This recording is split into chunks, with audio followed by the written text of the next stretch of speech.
Hello everyone, this is Koshki here. So today is my day 17 of my NEET preparation and tomorrow is my test. So firstly here I am starting with zoology and इस test में जो zoology का syllabus है वो lymphoid organs तक आ रहा है and उसके बाद का जो भी पार्ट है लाइक एड्स वाला उसके बाद है वो नेक्स्ट टेस्ट में आएगा. So firstly I have revise all these things and learn properly and here I am completed with this and now I am starting with botany. And botany में मैंने अच्छे से पहले ही पढ़ लिया था क्वेश्चंस वगैरह, तो इसमें मुझे रिवाइज़ करने में टाइम नहीं लगा ज़्यादा. एंड बॉटनी का मेरा सिलेबस माइक्रोब्स वाला चैप्टर है. And here I revised whole chapter very quickly because I have learned already all the points. So guys I know कि वीडियो बहुत लेट पोस्ट हो रही है बट मेरा टेस्ट है तो मैं इतना एडिटिंग नहीं कर पा रही हूँ इस समय, इसलिए वीडियो लेट आ रही है and sorry for that. So alright guys, now I am starting with NCERT reading of both the chapters one by one. So firstly I read microbes NCERT, then human health and disease, and here I am reading all those points which I have already highlighted.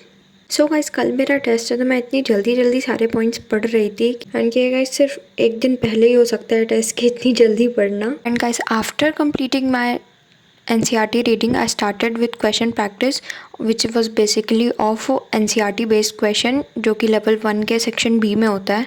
And उसमें मैंने कुछ question पहले से ही solve कर रखे थे and कुछ नहीं किए थे तो मैंने उसको जल्दी से किया. और यहाँ पे मैंने एक्सरसाइज के क्वेश्चन भी सॉल्व किए बिकॉज प्रैक्टिस टेस्ट में एक्सरसाइज और NCERT बेस्ड क्वेश्चन से ही ज़्यादा क्वेश्चन आते हैं टेस्ट में.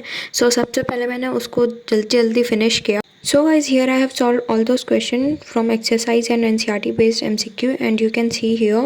Then I started with organic chemistry and in this I have followed the same thing as in botany and zoology. So सबसे पहले मैंने इसका पूरा रिविजन किया एंड जो भी नेम्स वाली रिएक्शन थी उसको अच्छे से लर्न कर लिया. देन इसके मैंने MCQ क्वेश्चन प्रैक्टिस किए एंड आप यहाँ देख सकते हो कि मैं इधर वही सेम चीज़ करूँगी. NCERT बेस्ड क्वेश्चन जो भी है हमारे उसको ही सॉल्व करूँगी मैं. गाइस जब इसमें से होमवर्क मुझे मिला था तो मैंने उसके क्वेश्चंस ऑलरेडी कर लिए थे and now have completed this also. And then I started with physics में alternating current and EM waves आ रहा था तो सबसे पहले इसमें भी वही चीज़ किया कि सारा पहले रिवीजन कर लिया उसका एंड पूरे फार्मूलाज वगैरह जो भी पॉइंट्स थे उनको लर्न कर लिया. एंड फिज़िक्स में मैंने पूरी मॉड्यूल सॉल्व कर रखी थी, पूरे level 1 level 2 section A and B पूरे, तो मैंने बस इसका अच्छे से रिवीजन किया. And then I started with NCERT maps question because वो भी ज़रूरी थे.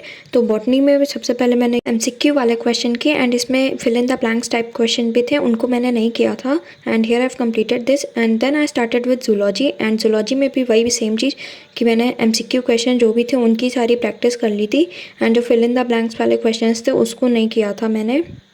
एंड मैंने यहाँ पे NCERT मैप्स के फिज़िक्स एंड केमिस्ट्री के क्वेश्चन प्रैक्टिस नहीं की थी क्योंकि मैंने ऑलरेडी इतने सारे क्वेश्चंस कर रखे थे तो आई थिंक कि ज़रूरत पड़ेगी. फिर मुझे नींद भी आ रही थी एंड इस तरह से पहले मैंने जूलॉजी कंप्लीट किया and I have completed all the task. And मेरी प्रैक्टिस टेस्ट के पहले यही स्ट्रैटेजी होती है कि बस मैं इतना सॉल्व करके जब मेरा टारगेट होता है. एंड यहाँ पे 2 बज रहे थे एंड मेरा 10 बजे से एग्ज़ाम था. So alright guys, thank you for watching this video. Bye bye.